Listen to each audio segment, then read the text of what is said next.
From Super Sage's insane skill showcase in the UFC before falling apart, to Ben Askren's more trash talk and less fight attitude, here are some of the MMA's hype trains that crashed badly.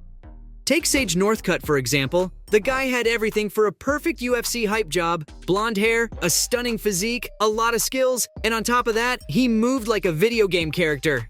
Fans quickly fell in love with his style. Super Sage had all the fancy kicks and flips in his bag that created a lot of hype around him. Plus, he was also a product of UFC's highly promoted show, Dana White. Looking for a fight? What could go wrong with this one? Well, everything did in this case. Northcutt just ran through both of his opponents before putting pen to paper with the UFC.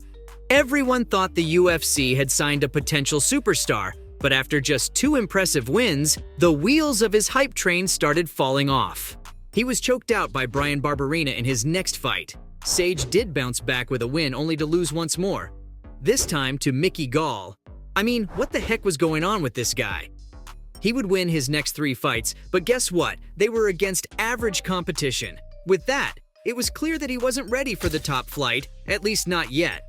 As a result, Super Sage was released by the UFC in 2019 and is now making a name for himself in one championship. But he wasn't the only one who has hyped cuz of his good looks. Paige Van Zant's also one of those, initially.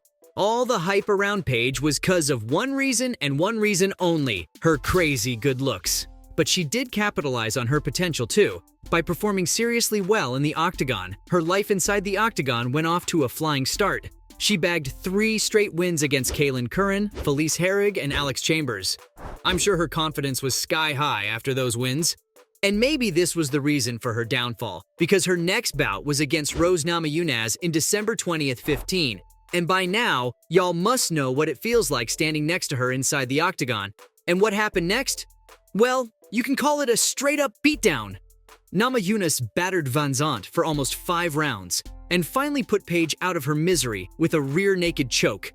This humiliating defeat forced her to take 8 months off. Although, Paige made an instant impact on her return with an impressive knockout win against Bec Rawlings, but after losing 2 more bouts, she decided to move up to the 125-pound flyweight division, and it wasn't the smartest decision she made in her career. She spent most of the time on the sidelines due to injuries and was then released by the promotion in 2020. I can't even count how many fighters the UFC has released. Here's another one of them, Houston Alexander. Remember when Joe Rogan yelled, "Houston Alexander is for real, you don't?" That's what he said. When Alexander walked over Alessio Sakara at UFC 75, he knocked Sakara out in under 1 minute. That's not all. It was his second knockout win in a row, and both of them were under 1 minute. The man was destined for greatness. He looked like a proper fighter. But then UFC 78 happened. He just couldn't cope with Thiago Silva, who pounded him into unconsciousness. Houston looked like a fish out of the water on his back.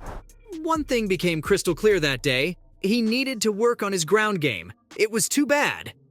And that's not even the worst part of his story. Just 8 seconds into his next fight, Alexander was put to sleep by a Superman punch from James Irvin. There wasn't a bigger hype job than him in the UFC for the most part of 2007. But only a year later, there was a bigger one. Yep, Kimbo Slice. Dana White just loves hyping the wrong guys, doesn't he? And because of that, fans are forced to jump on that train as well. Slice was somewhat successful in other promotions like Cage Fury Fighting Championships and Elite XC, but his time with the UFC was nothing short of a disaster.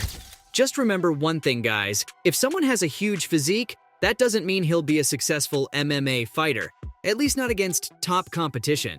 After Elite XC closed its operations, White said he'd love to have Kimbo in the UFC, but only under one condition. He had to win his way in by competing in The Ultimate Fighter. Dana wanted him in the UFC so badly that he was even willing to create a show with heavyweights just for Slice. Which he did, but it completely backfired. Although he was successful at the Ultimate Fighter Heavyweights finale, defeating Houston Alexander, his PPV and the official heavyweight debut were one to forget. Matt Mitrione only needed 2 rounds to put a giant like Kimbo to sleep. After only 1 fight on the biggest stage, Dana White released him? Speaking of huge guys, Mirko Cro Cop also joins the list. And to be honest, what happened to him is actually very puzzling. This guy was simply a wrecking machine. When the UFC signed him, they obviously welcomed him with open arms. Who wouldn't? He was a Pride FC champion, and naturally, fans expected the same kind of dominance from him in the heavyweight division. And they weren't wrong to hype him up. Crow Cop was the best stand-up fighter in the promotion at the time. His high kick was a weapon of destruction that he used to knock out many Pride legends. But what happened to him in the UFC was something no one expected. We never got to see the Crow Cop we were used to seeing. Even though it started off pretty nicely for him, he defeated Eddie Sanchez on his debut in the first round. But then, it was time for him to face Gabriel Gonzaga for the title eliminator. What was supposed to be an easy fight for him turned out to be an absolute nightmare for the Croatian. Gabriel knocked him out with one of the most brutal head kicks I've ever seen in MMA. Trust me, it was scary. He wasn't the same after that loss. Unfortunately, we never got to see the best of him. And Mirko isn't the only one who went from hero to zero. Fedor Emelianenko didn't really have an ideal time in the promotion as well. If you're someone who's been watching MMA for a long time, you'll know what I'm talking about. Remember how disappointed we were when Fedor started fighting in America? I mean, he was supposed to be the next big thing. He was supposed to simply dominate all the Western promotions. When he joined Strikeforce, he was the most intimidating man on the planet. And I'm not even exaggerating.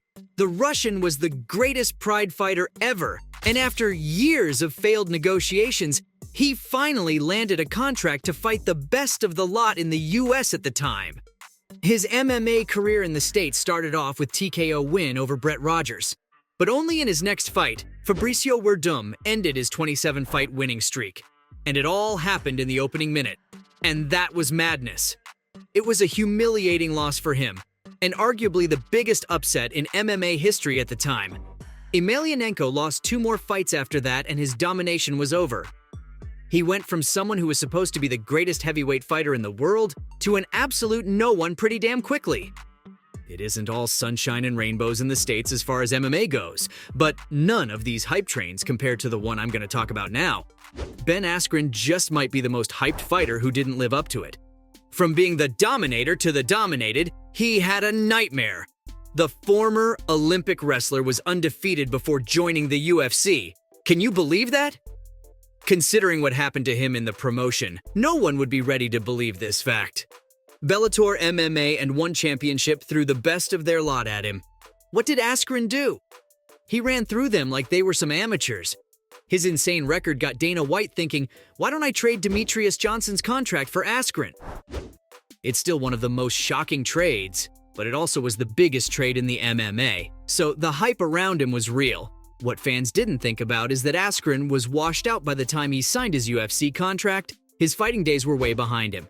He defeated Robbie Lawler in his debut fight, which was one of the most controversial wins of the promotion. Askren was matched up against Jorge Masvidal for his second octagon fight, and we all know how that one went.